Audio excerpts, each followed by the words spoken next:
And this might sound a bit harsh, but it's possible that the production team working on Doctor Who in the 1960s actually made something more interesting than what was on the page of the script that Brian Hayles originally submitted, if that makes sense.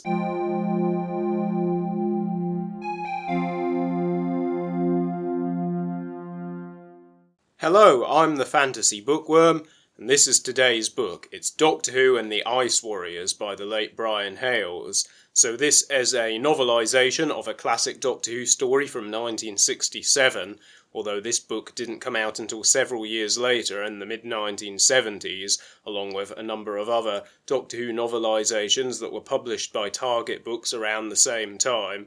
The copy that I have here is actually a reprint, I believe from 2012, as unfortunately I don't own a copy of the original edition. However, it does feature a nice reproduction of the original cover design, complete with a screaming Victoria.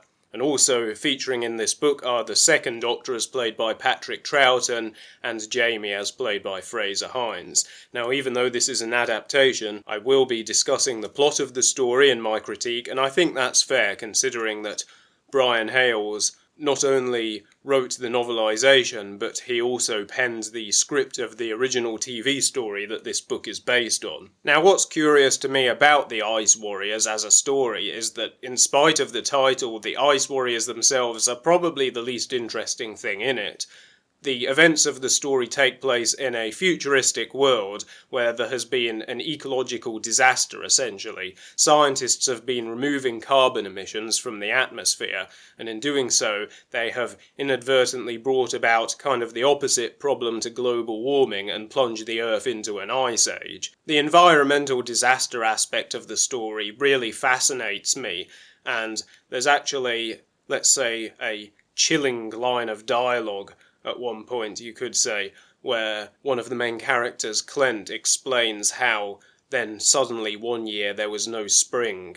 There's something really haunting just in the simplicity of that line and what it conveys, I think.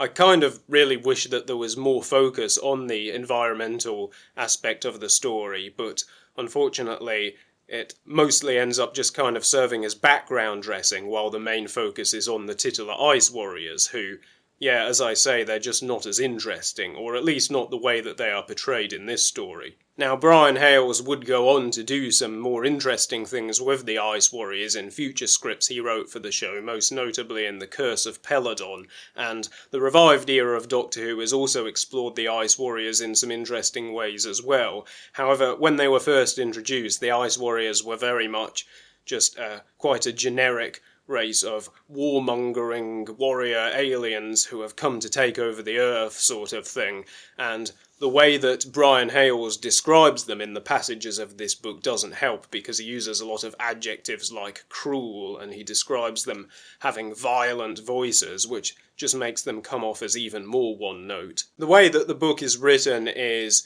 generally quite straightforward. It's pretty much a simple plot beat by plot beat translation of the story from the TV script into prose, and that in itself is absolutely fine. You've got to remember the context of these novelisations from the 1970s. Their primary function was just a way for people to experience previous episodes from the show, because this was before the age of home media and streaming. You didn't have the BBC iPlayer or DVDs, so if you wanted to go back and watch a previous episode of Doctor Who, well, you had no way of doing that, so you would read the novelisation. And interestingly, in the case of the Ice Warriors, it still kind of serves that function now, because episodes 2 and 3 of the story are missing.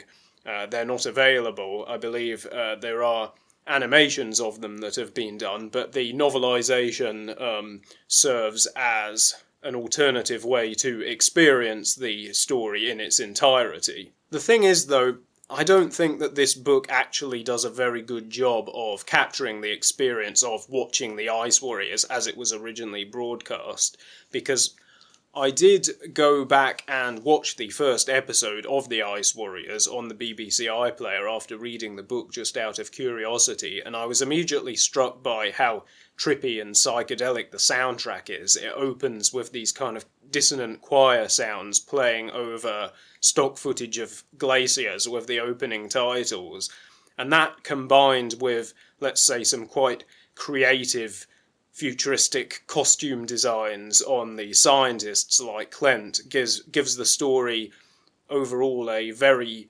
surreal tone to it, which I don't think is really captured in the book at all, unfortunately. The reason for that, I would guess, is that decisions about the soundtrack and the costume design would have been made more on the production side as opposed to the writing side, so it's entirely possible that Brian Hayles wasn't really aware of those creative decisions when he went back to the original script to write the novelisation. And this might sound a bit harsh, but it's possible that the production team working on Doctor Who in the 1960s actually made something more interesting than what was on the page of the script that Brian Hayles originally submitted, if that makes sense. I don't know if that's true or not. I would have to go back and read Brian Hayles' original script if that is available at all. But either way, it means that the experience of reading the book versus watching the TV story is just not the same. But do let me know if you have watched The Ice Warriors, or if you have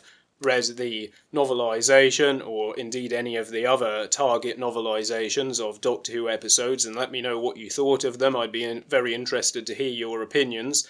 Thank you very much for watching, and I hope to see you again here on this channel very soon.